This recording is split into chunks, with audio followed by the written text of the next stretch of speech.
Terima kasih Dr. Esa. Saudara-saudara, hari ini kami akan melaporkan kembali kinerja data bidang kesehatan terkait dengan upaya kita bersama untuk mempercepat penanggulangan pandemi COVID-19 ini. Kita menghimpun data ini sejak pukul 12 kemarin sampai dengan pukul 12 hari ini, yang kemudian kita kumpulkan dari gugus tugas tingkat kabupaten kota, seterusnya ke provinsi dan ke nasional. Juga dari rumah sakit yang merawat penderita COVID-19 ini. Seluruhnya dilaporkan dalam satu sistem yang kita sebut dengan New All Record untuk data laboratorium atau melalui RS Online untuk menghimpun data dari berbagai rumah sakit.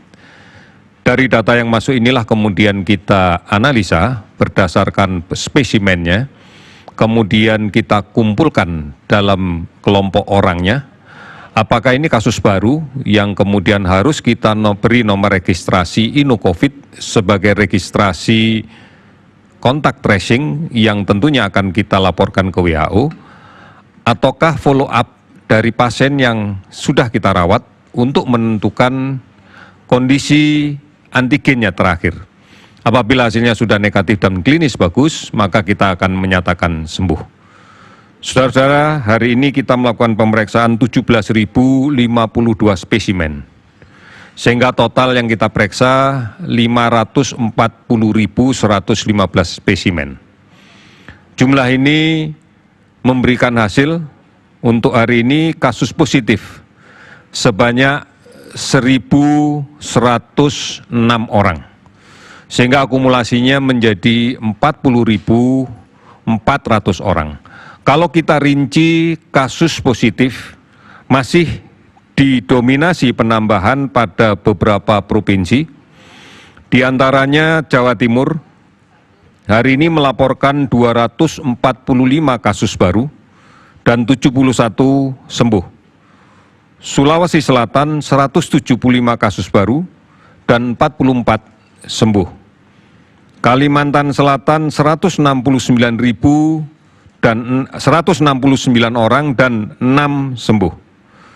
DKI Jakarta 101 kasus baru dan 134 sembuh.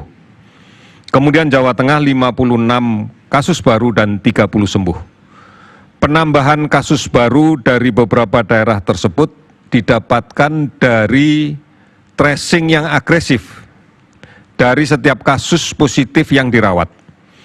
Tracing ini kemudian ditindaklanjuti dengan pemeriksaan antigen menggunakan real-time PCR atau TCM yang kemudian kita dapatkan hasil yang seperti kami sampaikan tadi. Penambahan kasus ini adalah gambaran bahwa memang kontak dekat yang kemudian kita lakukan tracing secara agresif dan kemudian dilakukan testing secara masif menunjukkan gambaran hasil positif yang cukup banyak. Ini menjadi penting saudara-saudara sekalian, karena kasus-kasus positif inilah yang kemudian harus betul-betul kita edukasi untuk melaksanakan isolasi dengan baik. Apabila menunjukkan gejala yang membutuhkan layanan rawatan, sudah barang tentu kasus ini akan kita bawa ke rumah sakit untuk kita rawat. Namun pada kasus dengan gejala yang ringan, kita minta untuk melaksanakan isolasi mandiri. Isolasi mandiri secara ketat sesuai dengan protokol yang telah kita berikan menjadi kunci untuk kemudian memutus rantai penularannya. Beberapa daerah memberikan laporan kasus positif yang jauh lebih sedikit dibanding dengan kasus sembuh. Sebagai contoh, Papua hari ini melaporkan 32 kasus baru, namun juga melaporkan 103 sembuh.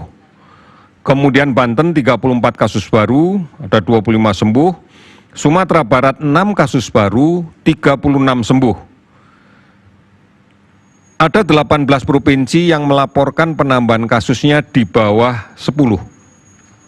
Dan 7 provinsi yang hari ini melaporkan tidak ada penambahan kasus baru, namun ada penambahan kasus sembuh yang cukup signifikan. Oleh karena itu total kasus sembuh hari ini kita mendapatkan jumlah 580 sembuh sehingga totalnya 15.703 sembuh. meninggal 33 orang sehingga totalnya menjadi 2.231 orang. Kami masih melakukan pemantauan pada 29.124 orang dan pengawasan secara ketat pada pasien sebanyak 13.510 orang. 431 kabupaten kota terdampak di 34 provinsi. Ini adalah gambaran bahwa kita harus ketat kembali untuk mengendalikan sebaran penyakit ini dengan menjalankan protokol kesehatan secara ketat. Saat ini di beberapa sektor aktivitas sosial sudah dilaksanakan oleh masyarakat. Kita bersyukur bahwa aktivitas produktif secara bertahap sudah bisa kita mulai. Sudah barang tentu ini akan kita kendalikan dengan kajian epidemiologinya. Kita berharap bahwa aktivitas sosial yang sudah mulai dijalankan secara selektif, secara bertahap, tidak akan meningkatkan kasus baru. Ini dikarenakan semua warga negara kita yang melaksanakan aktivitas patuh dan disiplin untuk menjalankan protokol kesehatan. Upaya yang dilakukan pemerintah dengan membuat surat edaran yang baru tentang pembagian jam kerja khususnya untuk DKI, ini adalah salah satu bentuk kita mencoba mengatur kembali aktivitas produktif namun aman dari COVID-19. Ini menjadi pembelajaran baik meskipun kita akan terus memantau secara ketat perkembangan epidemiologinya dan bisa diimplementasikan di tempat-tempat yang lain dengan cara dan prinsip yang sama. Saudara-saudara, banyak yang sudah berpartisipasi dan semuanya melakukan itu. Saatnya sekarang kita bisa menjadi contoh, bisa menjadi teladan di lingkungan kita terhadap kepatuhan dan disiplin menjalankan protokol kesehatan ini. Tantangan untuk kita merubah kebiasaan-kebiasaan yang semula tidak aman terhadap COVID menjadi kebiasaan yang aman terhadap COVID. Ini membutuhkan atensi yang khusus pada basis level keluarga, sehingga diharapkan keluarga bisa menjadi agen perubahan perilaku ini pada seluruh anggotanya. Jika ini kita lakukan secara bersama-sama, maka kita akan bersama-sama pula bisa mengendalikan COVID-19 ini. Kita pasti bisa untuk melakukan itu. Saudara-saudara, mari komitmen kita tetap perkuat karena kita pasti bisa mengendalikannya. Terima kasih. Selamat sore.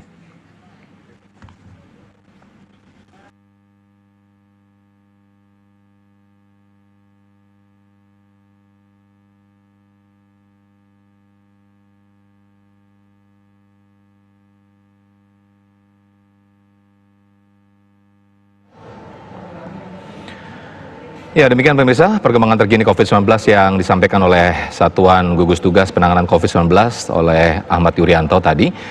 Masih ada penambahan kasus positif yang cukup signifikan, sebesar 1.106 kasus positif sehingga total hari ini mencapai 40.400 pasien positif. Dan cukup banyak juga pasien sembuh hari ini mencapai 580, sehingga total hari ini mencapai 15.703. Dan masih terdapat kasus pasien meninggal dunia, tercatat terdapat 33 orang, sehingga total hari ini kasus meninggal dunia akibat COVID-19 mencapai 2.231. Pemirsa, kabar khusus menuju normal baru akan kembali dengan sejumlah informasi lainnya usai jeda sesaat lagi.